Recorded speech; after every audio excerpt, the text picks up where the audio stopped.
क्या आज की तारीख में भारत के पास 5 ऐसे लोग भी हैं जिनकी अंतर्राष्ट्रीय मान्यता हो? यानी अज्ञानता को ज्ञान बता देना और ज्ञान के आश्रय, उसी ज्ञान के आश्रय विश्व गुरु का खिताब पाने की इच्छा समेट लेना, यह किसने सोचा था? क्या वाकई 5 लोग ऐसे हैं? लेकिन आपकी उंगलियां शुरू ही नहीं होंगी और थक जाएगी हथेली, किस नाम का जिक्र करें? इस देश के पॉलिटिशियंस की कतार में भी आपको हो सकता है शर्म आने लग जाए। क्या वाकई ऐसी परिस्थिति आ गई कि इस देश की नुमाइंदगी करने के लिए कोई नहीं है?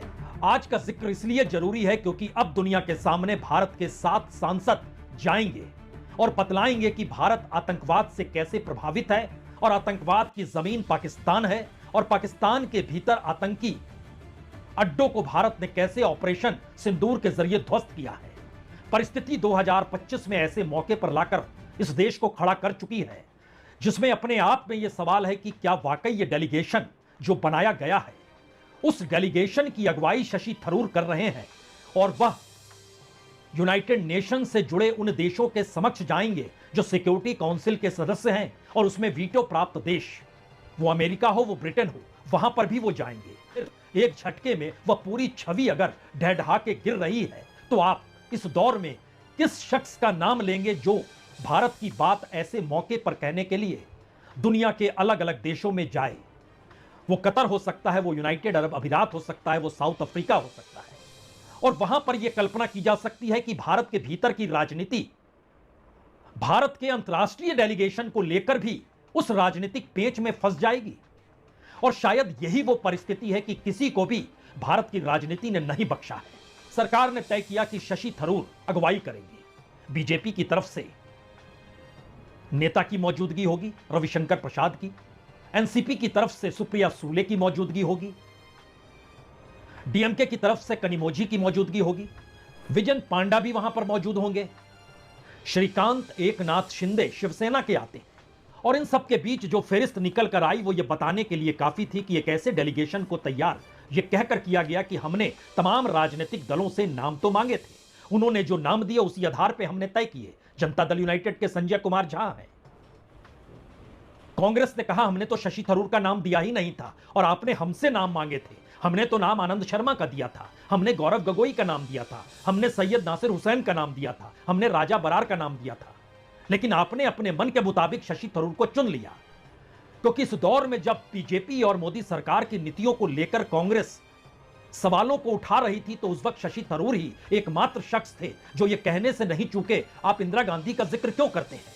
वो दौर अलग था, ये दौर अलग है। क्या आप वाकई कल्पना कर सकते हैं क्या दुनिया का कोई देश भारत के किसी डेलीगेशन का इंतजार कर रहा है? या भारत के डेलीगेशन की जरूरत इस आधार पे तो नहीं पड़ गई जब 26/11 हुआ था तो मनमोहन सिंह ने भी एक डेलीगेशन बनाया था? शायद उसी का असर है जो 7 सदस्यीय डेलीगेशन बनाया गया। शशि थरूर अगुवाई करेंगे। कांग्रेस ने कहा हमने नाम नहीं भेजा, फिर भी आपने इस नाम को जोड़ लिया। रविशंकर प्रसाद करेंगे। रविशंकर प्रसाद को इस दौर में हटाया गया और उनको साइडलाइन किया गया। अब वो अंतर्राष्ट्रीय प्रतिनिधिमंडल का हिस्सा बन रहे हैं जो भारत से जाएगा। संजय कुमार झा नीतीश कुमार के करीबी नेताओं में से एक हैं। नीतीश कुमार और चंद्रबाबू नायडू ना रहें तो ये सरकार ढह के गिर जाएगी।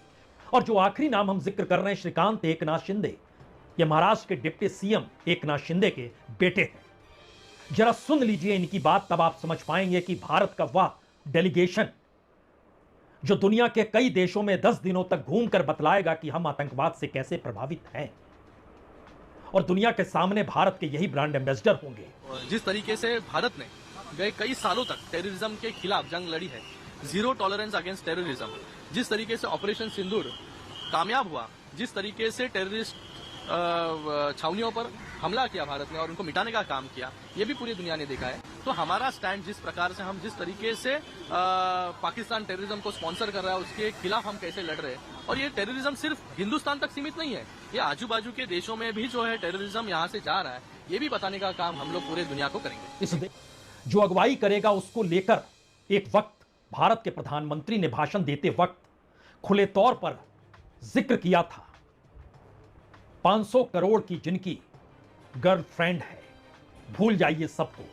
भारत की राजनीति अपने ऐतिहासिक ढलान पर है और खास तौर से तब जब भारत की समूची राजनीति में एक बात तो तय हो गई है कि अब जो सत्ता में हैं वो जानते हैं कि सत्ता के किले को अपने अनुकूल बनाए रखने के लिए पुराने तमाम छेद को बंद कर देने होंगे जहां से जरा सी भी गुंजाइश थी कि वाकई सेंध कोई लगा सकता है।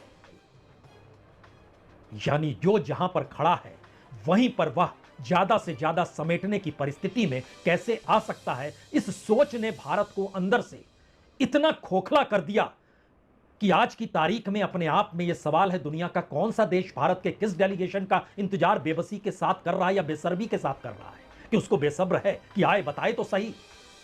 जबकि ऑपरेशन सिंदूर शुरू करने से पहले पाकिस्तान को जानकारी दे दी गई कि हम आतंकी अड्डों पर हमला करेंगे, यह तय आपको करना है कि जब हमला कर रहे होंगे तब आप क्या करेंगे। इस बात का जिक्र विदेश मंत्री जयशंकर ने किया।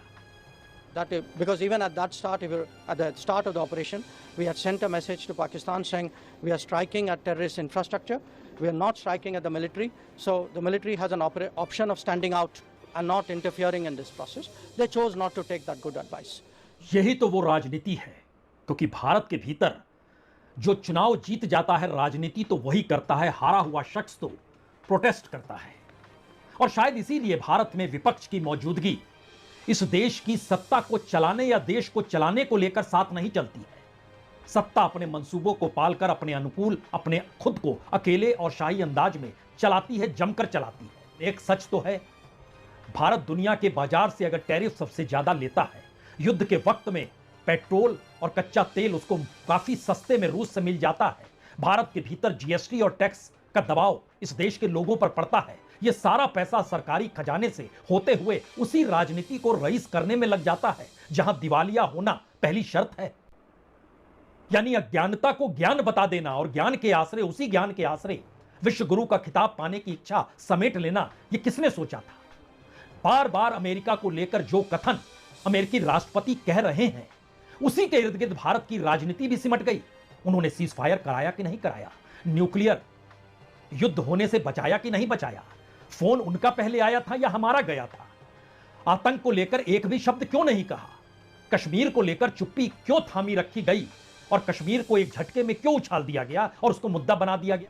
तो क्या इस देश के भीतर की परिस्थितियां पहली बार यह अंतर्राष्ट्रीय तौर पर इसका खुलासा खुले तौर पर करने लगी है कि भारत अंदर से क्या है और उसकी अपनी राजनीति ने उसको अपने भीतर कितना खोखला कर दिया है। इसीलिए शुरू में हमने कहा 5 व्यक्ति आप बताइए कौन है जिनकी साख अंतर्राष्ट्रीय तौर पर हो, और यह भी कहा हर क्षेत्र विशेष को लेकर सोचना शुरू कीजिए वो कौन सा क्षेत्र है और उसमें जुड़ा हुआ कौन सा शख्स है जिसको लेकर आप एक अंतर्राष्ट्रीय पहचान के साथ बढ़े। हम तो इस दौर में सिर्फ और सिर्फ विश्व गुरु के आश्रय चल रहे थे और एक झटके में परिस्थिति इतनी डगमगा गई कि दुनिया में जब अपनी बात कहने का जिक्र करने की जरूरत सरकार को लगी तो ऐसा लग रहा है वह भी परंपरा निभा रही है।